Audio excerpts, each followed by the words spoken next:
برصاب كعصب قبل كقبل أحمد على نور وهي طريقة قريبة بورسكا قبل كقبل السلام وبحنا الدقعد يوري برصاب كعيانك قبل كقبل يا كرمال بلارن ما أنت كقاري تجمعين ككلت وراسم هذا قبل كقبل سلوه هذا باهي حقيقة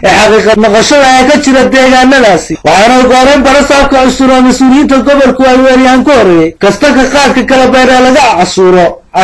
قاد كديران ككلبير هل كاسوا أي ورئيس كده يستان إذا كبورس كيولي ومعمل كستك ككلبير إسلامر كاسينا كتر داره إن كتر واجبات كقرن سهران إسلامر كاسينا دردر قليان وكل وقت كاسي وحاو كرمير كتر تجمع تقوت شاله هل كاسوا وربحين بلانه كجد يستي ما يركن مجاله تقوت شاله حاشي محمود عبدي يولي بحضية فلنت الدولة توسع تجمع تقوت شاله فيصل محمد عمر وأنا كاسو قرون كوربية قدوميها تجمع تقوت على حاشي محمود عبدي وكل إرادة أهميتها إليه بأيوة شقينته معمول كالقبل إصدار شيلين قود عام بالتجمع تقوت على المرسو حاصل ميسر إساء لنعوضوين كيها نجد بيها كالدوان وحما بقى قدر قلبة شبطة يا معمول كان عصوبين كاقب غاتان نسمع وطبع 6 كيلومتر ودهاية وشعالية كراباك سيلاغة قيب غاتان نسمع وطبعسي سيدوك الوحاوة قدوميها تجمع تقوت على معمل عيدا كبولس كالتجمع تقوت على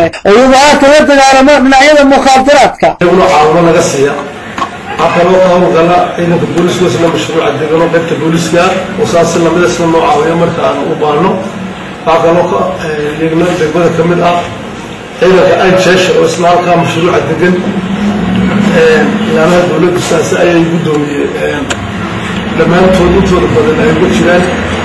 وعقلوا لي هذا الإيمان الخطيئة وزارة العاصمة MCH ومشهد هاي دكتور مرها فهموين أو حاجة دكتور هاي بيقولوا بعضها ترمون كلوا وين مقوم مرة إلى هم حتى كل لفت كده إني كاتب بلون هاي حاجة دكتور مرة واعي ترمون كاتب بلون هاي قبل لفت كده صدر يبهموا الحق طريقة قيبت بوليس كوز معركة سيكار سليمان وبحل الدقعة يا سيدوك له وما أنك طريقة تقمية تغوش عليه سيدو ونكسنا يقوتان واجباتك إذا تقمية تغوش عليه كسار من عن نبت قريلة سيدوك له وفتقاس وحيا كرمير كتين ديقان كتبرات أو يكور بحين كده يستيق قدومية ديقان كاسي عيسى طاهر وحاولت قدومية تقمية سيكور مباهية عديك برشادة كتشيرة تقمية قدبرات سيدوك له وفتقاس وحيا كرمير كتين degmada kalay baday halkaasi ay sidoo kale warbixin ka dhageystaan ciidanka booliska degmadaasi iyo maamulka degmadaasi oo go'aanaya gudoomiyaha degmada calay baday Ahmed Ciise Maxamuud oo sheegay guud ahaan adeegyada bulshada ee deegaankaasi ay yihiin muhiim oo laga wada qayb qaato isagoo sheegay ciidanka booliska loo kordhiyo isla markaasina ay baahin weyn u qabaan gabagabadii barasaabka gobolka Gabiley Ahmed Cali Nuur oo halkaasi ka hadlay ayaa guud ahaan ka warramay kormeerkii dheeraa ay ku soo mareen deegaanada kala duwan ee hoos yimaada gobolka Gabiley isagoo sheegay guud ahaan ay wada shaqayn doonaan deegaanadaasi gaar ahaan ka qayb qaadan doonaan dhismayaasha wadooyinka degmada Wajaale iyo waliba kaabayaasha adeegyada bulshada ee degmooyinkaasi sidoo kale isagoo u baahan qiimaynta socdaalka ee immigration office loo yaqaan ee degmada Wajaale sida iyaguna u shaqaynayaan awlaha adeegga nabadgelyada dhinaca socdaalka waana gabagabadii ballan qaaday in wixii kalaamkiisa ka qaban doono inta uu xulkaayo guud ahaan gobolka Gabiley waxaan marka hore mahadnaq u celinayaa gudoomiyaha degmada Wajaale xaashi sida fiican ee uu soo agaasimay iyo sida shaqaalaha dawladda hoose ha noqoto waamaha kale dawladda ka socda degmada Wajaale jooga ha noqdaan in ay go'aan ka noqdaan warbixinada aan kala qaadanayno qiimayntoodii taa gudoomiyuhu ku mahadsan yahay waxaan leeyahay waajib ku saaran baad ka soo baxday rumaantii